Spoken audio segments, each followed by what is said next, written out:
Hi guys! Room tour.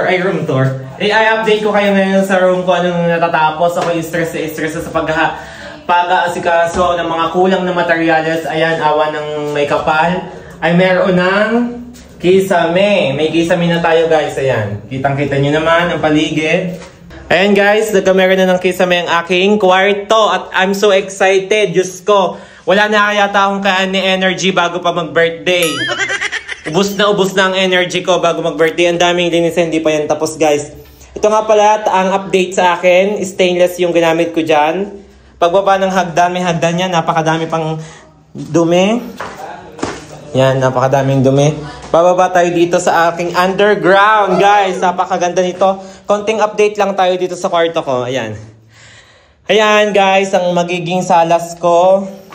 Hindi ako untog dito kapag tumayo. Ayan, hindi ako untog. Ayan. Maganda siya.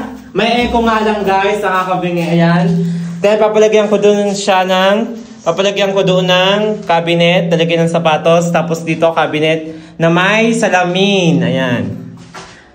Update lang sa room ko guys. Ayan. Kabuuan. May unyango pala sa bintana ko. Ayan ah. Bye!